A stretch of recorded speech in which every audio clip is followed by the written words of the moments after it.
Ça n'a absolument pas le goût de salami. C'est la texture mais pas le goût. Ah ouais, c'est exactement ça. Oh, ça colle. Je suis vraiment un jambon pour le coup. Cette vidéo, écoutez, part dans tous les sens. Bonjour, aujourd'hui je vais essayer pour la première fois des versions véganes de produits qui ne le sont pas. J'ai envie de voir à quel point c'est ressemblant et surtout si c'est bon. Je vous propose que l'on commence tout de suite. Donc le premier que je vais tester est du salami sans viande de la marque Plenty Reason. Et a priori ce n'est pas français puisque tout le packaging est en anglais. Bon, sauf à l'arrière. C'est fait à partir d'eau, de protéines de blé, d'épices, d'huile de colza, un peu de soja, de la levure et bon, de l'ail, du glucose, du sel, du jus de citron. Et quelques colorants également. On va voir ce que ça donne. Honnêtement, visuellement comme ça ressemble à du salami, mais vite fait quoi. Ça se voit que c'est pas la version classique. Alors c'est parti, je vais l'ouvrir avec vous. Ouh. Ok.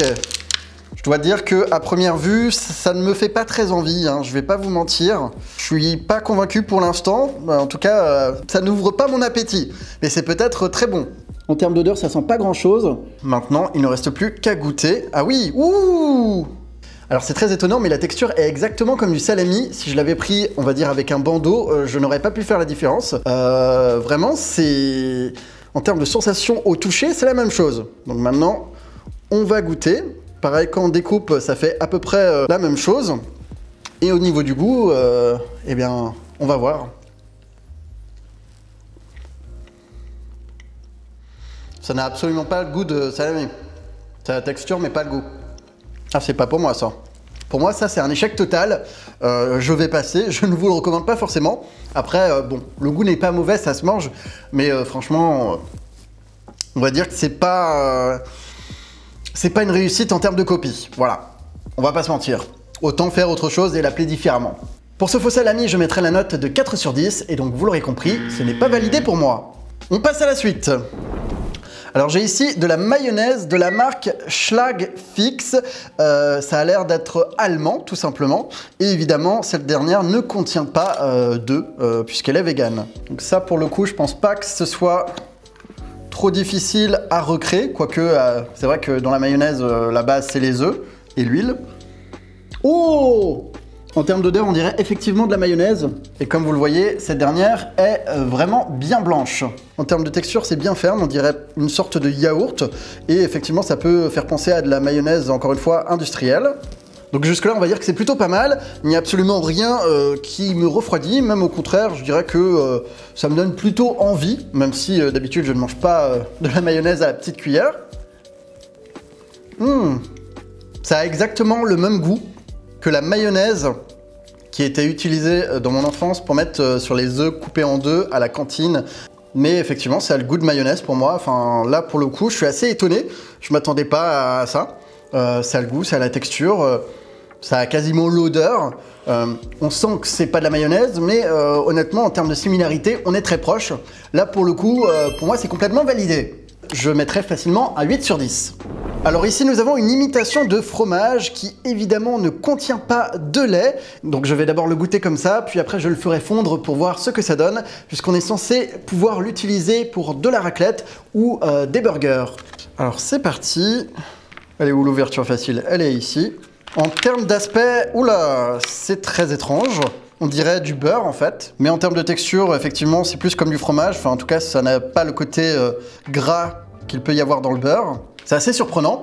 L'odeur, quant à elle, fait effectivement penser à du fromage. Disons que ça pue un peu, mais ça, bon, c'est exactement ce à quoi on pouvait s'attendre. Et donc, a priori, c'est fait avec de l'eau, de l'huile de coco, de l'amidon, des protéines de pommes de terre, des extraits d'olive, de l'arôme et des colorants. Ok, donc je vais goûter pour vous.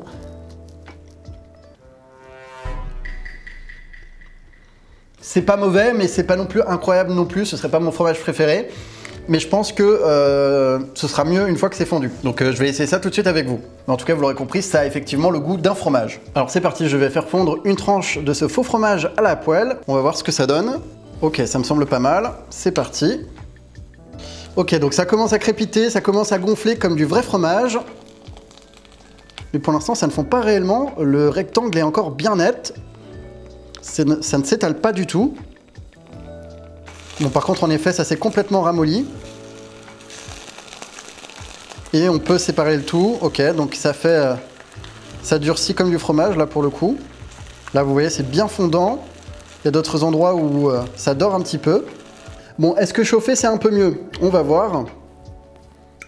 Ah, déjà, la croûte n'est absolument pas dure, hein. Ça a effectivement doré, mais c'est tout mou. Et là, en termes de texture, ça me fait un peu penser à, vous le savez, à du cheddar, celui qui est emballé dans les sachets plastiques, là. Le truc un peu... voilà, bas de gamme. Ah ouais, c'est exactement ça. Oh, ça colle. Ok.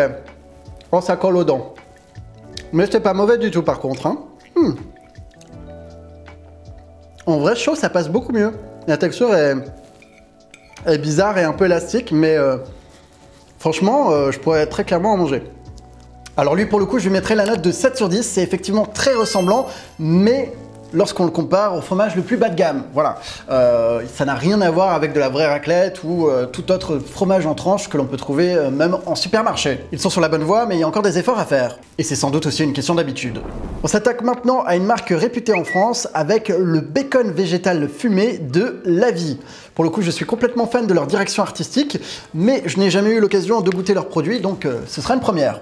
Donc là, c'est à base de soja réhydraté, d'huile de tournesol, de sel, d'arômes naturels, de colorants et de correcteurs d'acidité. La liste des ingrédients n'est pas très longue, donc c'est plutôt rassurant. Et le fumage est naturel et a été réalisé au bois de hêtre. Ok, bon, pour le coup, ça donne plutôt envie. En termes d'aspect, bon, pour l'instant, ce n'est pas cuit. Il va falloir le faire chauffer pour que ça ressemble effectivement à du véritable bacon. Et on va voir ce que ça donne. Là, pour le coup, je ne vais pas m'y risquer cru. Donc c'est parti, ouvrons ça ensemble, la petite barquette. Ça sent super bon, effectivement, ça me fait penser à de la charcuterie, donc c'est plutôt pas mal. L'aspect, honnêtement, bon, ça ressemble un peu au salami de tout à l'heure au niveau de la couleur, sauf qu'ils ont fait des efforts pour mettre des bandes, etc., pour que ça ressemble tout simplement au gras du bacon, ou de la poitrine fumée comme on l'appelle en France. Et c'est parti, on va cuisiner tout ça. Donc a priori, il faut mettre le tout à feu moyen et faire revenir les tranches jusqu'à ce qu'elles soient bien dorées de chaque côté. Alors on va en prendre plusieurs. Bon, ça se casse facilement. Oh! Ouais, c'est pas très ferme hein, pour le coup, donc je sais pas si avec une fourchette c'est l'idéal. Oh, je suis vraiment un jambon pour le coup. Vous voyez là, ça s'est complètement désintégré. Je pense qu'avec les doigts, ce sera plus pratique. Voilà, effectivement. On va en faire revenir 3. Voilà, parfait. Et on va voir ensemble combien de temps ça prend à cuire. C'est pour ça que j'ai lancé un petit chronomètre. Ok, donc ça fait une dizaine de minutes. Je pense que nous sommes bons au moins sur l'un des côtés. Ça commence à faire pas mal de petites bulles. Ouais, bon, c'est assez léger. Je vais retourner ça quand même. Effectivement, ça ressemble à du bacon, mais c'est un peu trop lisse à mon goût. Après, je suppose que c'est à nous aussi de faire en sorte que ça forme quelque chose de plus naturel, si on veut vraiment imiter l'aliment de base. Et effectivement, sur le paquet, ils disent qu'il y a seulement 2% de gras saturé. Donc c'est quand même un peu plus healthy a priori que le véritable bacon. La couleur a un peu changé, hein, c'est beaucoup plus foncé maintenant. Et effectivement, comme le fait remarquer mon père qui assiste au tournage, l'odeur est présente. Donc là, pour le coup, je le sens mieux que le salami. Ok, donc ça fait une dizaine de minutes. A priori, nous sommes bons. Et je vais goûter devant vous. Au final, même la version qui s'est désagrégée est plutôt convaincante visuellement. Maintenant, il ne reste plus qu'à goûter. Je dois dire que ça donne plus envie que tout ce que j'ai goûté jusqu'à présent. Ça a l'air vraiment pas mal. Ils sont forts. Ça fait clairement penser à de la viande. De tout ce que j'ai goûté de ma vie en termes de vegan, qui est censé imiter des produits un peu plus classiques et conventionnels, ce truc-là est clairement en haut de la liste. Là, pour le coup, je vous le dis tout de suite, c'est un 10 sur 10. Belle prouesse, on peut passer à la suite. Alors là, nous avons sans doute l'un des symboles de l'alimentation végane en France. Il s'agit de faux gras, donc une imitation de foie gras. Et là, je sais qu'il y a beaucoup de gens qui ne sont même pas véganes, qui évidemment n'ont plus envie de manger de foie gras, donc à voir ce que ça donne et s'ils ont réussi à recréer ce mets si particulier. Et donc la marque en l'occurrence, c'est Gaïa. À l'intérieur, on retrouve encore une fois de l'eau, de la levure alimentaire, de l'huile de coco, de l'amidon de pomme de terre, des protéines de tournesol, du champagne, ok, très original, de la pulpe de tomate, du sel, de l'huile de tournesol, de la truffe, Ok, intéressant, des épices. Et c'est tout, voilà. Bon bah écoutez, il n'y a pas de colorant ni quoi que ce soit d'autre. Ça me paraît plutôt bien. Donc on va ouvrir cette petite conserve ensemble. Ok. Bon déjà en termes d'aspect, effectivement ça ressemble à du foie gras. Que ce soit en termes de brillance, de couleur. Ça a l'air d'être assez granuleux également. L'odeur quant à elle est quasiment inexistante. Et au niveau de la texture, ok. On dirait vraiment une sorte de crème pour le coup. Ça fait comme du foie gras effectivement. C'est un peu granuleux. Ça s'étale parfaitement bien, comme vous le voyez, hein. C'est hyper mou, c'est hyper lisse. Ah si, il y a une petite odeur, mais qui fait pas très comestible, je sais pas comment vous l'expliquer. Ça me fait penser aux fêtes, tout simplement, voilà. Ok. Ah ouais. Ah, il y a un petit arrière-goût. Je sais pas ce que c'est, mais c'est pas ce que je préfère.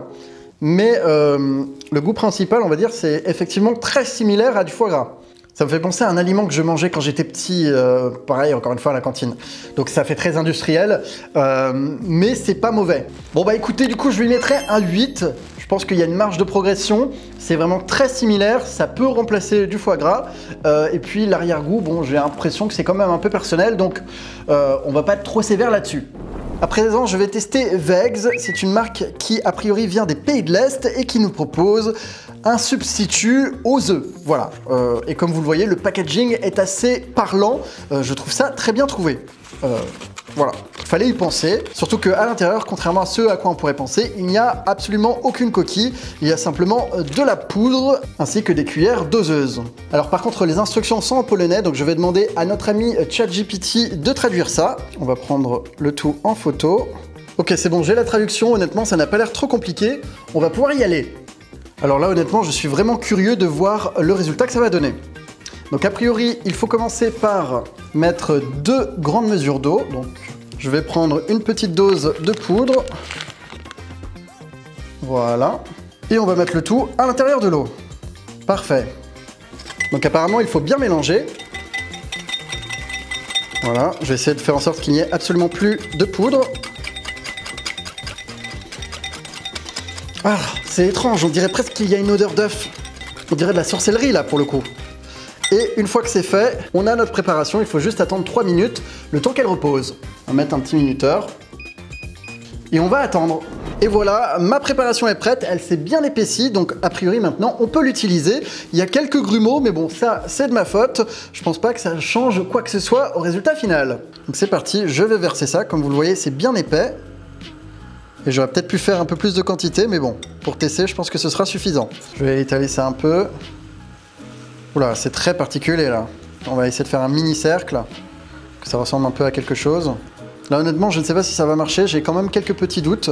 Bon les amis, une fois n'est pas coutume, j'ai fait une bêtise, ça ne risquait pas de marcher puisque dans la suite des explications que je n'avais pas lues et qui étaient pourtant traduites également, ça indique bien que ce n'est pas fait pour faire des omelettes ou tout simplement des œufs brouillés. Voilà, en fait c'est un substitut aux œufs que l'on peut utiliser dans des préparations et dans des recettes. Donc ça signifie par exemple que si j'ai besoin de faire un gâteau et qu'il y a des œufs dans la recette, je peux utiliser ça à la place.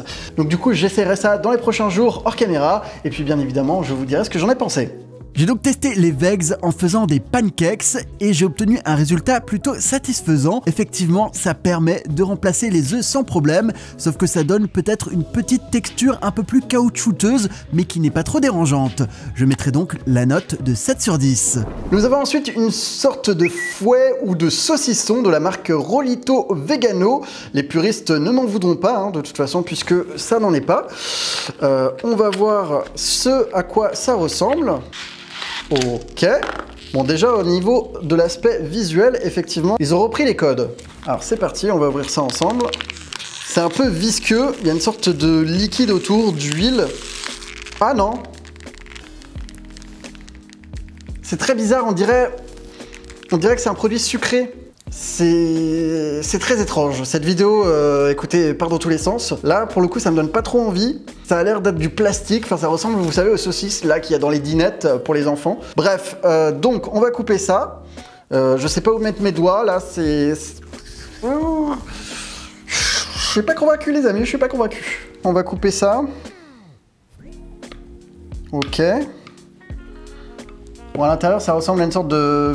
ouais, de saucisse, hein, si on a envie. Je vais me couper une fine tranche. Bon, la sensation est quasiment la même. Et maintenant, il ne reste plus qu'à goûter. Ah, il y a de la peau et tout. Bon, ça va pas le faire. Il y a un goût de charcuterie, mais c'est pas incroyable du tout, hein. Et ça, est-ce que ça se mange ou est-ce que c'est du plastique? Bon, heureusement, je l'ai pas mangé, mais bon, je pense pas qu'ils auraient mis du plastique autour quand même. Alors ça y ressemble. Dans le doute, je vais pas le manger. Bon, il n'y a pas grand-chose à dire, honnêtement, je ne suis absolument pas convaincu. Je vais lui mettre la note de 3 sur 10, parce que, effectivement, visuellement, voilà, tout ça, ils ont fait des efforts. Mais en termes de goût, de texture, on est quand même assez loin du produit d'origine. Bref, passons à la suite, il nous reste encore un dernier produit. On va terminer sur une note un peu plus douce avec cette grande marque, les Kit Kat, qui proposent leur fameux biscuit en version vegan. Comme quoi, tout le monde s'y met. Alors c'est parti, on va ouvrir ça. Bon, par contre ce n'est pas healthy pour autant, il y a toujours des tonnes d'ingrédients et du sucre, mais bon, au moins aucun animal n'a été impliqué. Là en termes d'apparence il n'y a aucun problème, c'est fidèle à l'original, et voyons voir ce que ça donne en termes de goût. Il n'y a quasiment pas de différence avec un Kit Kat, on va dire, original. Donc, pour le coup, je mettrais également 10 sur 10. S'ils peuvent faire tout leur Kit Kat vegan, pourquoi pas foncer. Je pense que c'est possible, la preuve avec cette version. Voilà, c'est tout pour aujourd'hui. J'espère que vous avez passé un agréable moment en ma compagnie. Si jamais vous voulez un deuxième épisode, n'hésitez pas à me le faire savoir. Et quant à moi, je vous dis à très bientôt pour de nouvelles aventures. Au revoir!